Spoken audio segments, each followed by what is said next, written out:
Many years ago, around 300 years ago, in Russia, there was a decree from the regime that no one is allowed to have or drink any alcohol, any mashke, any vodka. No one in the whole country.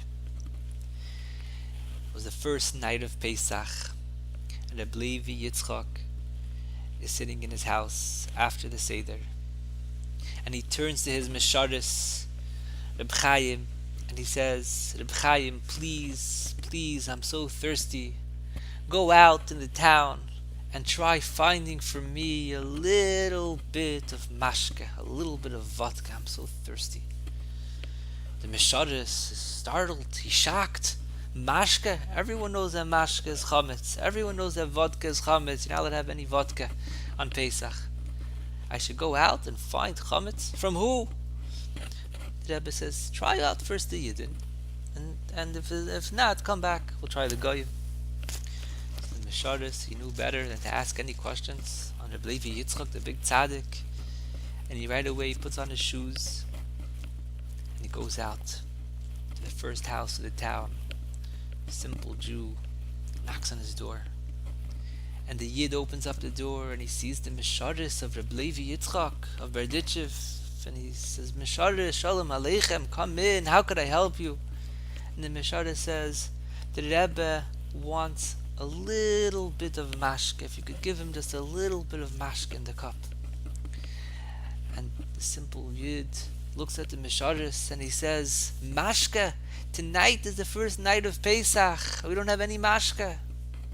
He says, no, you don't understand, the Rebbe really needs the mashke. The Rebbe is willing to pay $10,000 for a little cup of mashke. That's how much the Rebbe really wants it.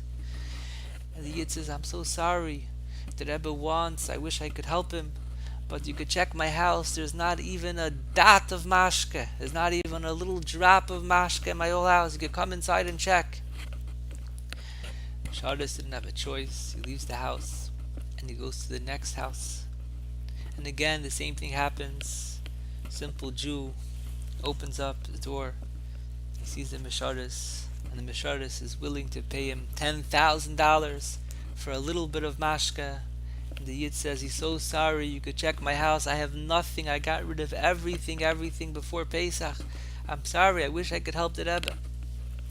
And this went on every single house in town. He was not able to find for the Rebbe any mashke.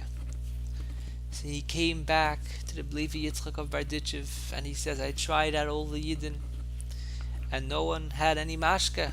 It's Pesach, what should I do? So the Rebbe said, the Levi Yitzchak of Berditchev told the Mesharis, okay, let's try maybe from the Goyim.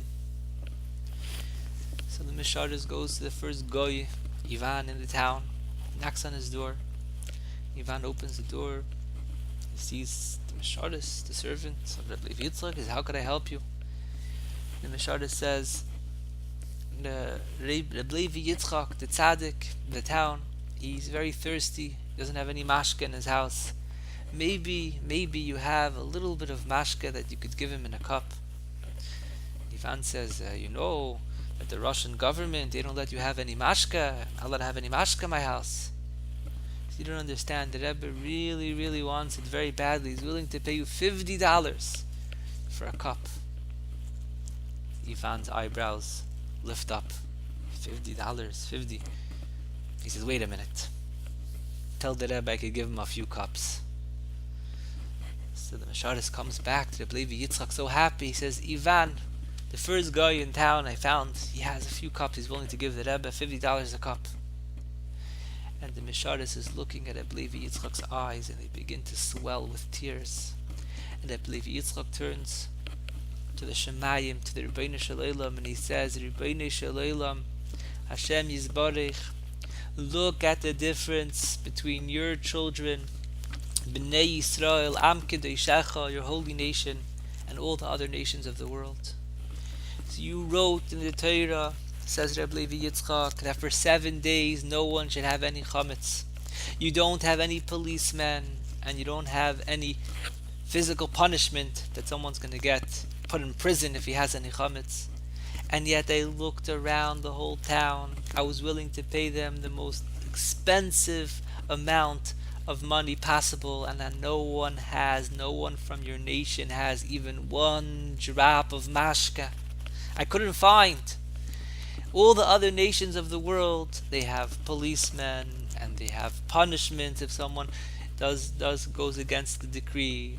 I'm willing to pay him a little bit extra, $50, and he's willing to take out all his mashka from all the corners of his house. He has different bottles of mashka everywhere, and you pay him a little bit, and he's willing to give you.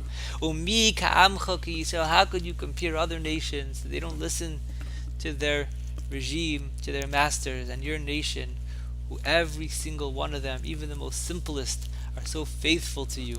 Bring them the Geula HaMitis VaHashlema. Bring them the Mashiach Tzidkenu that they so longly are awaiting for. May it be speedily in our days.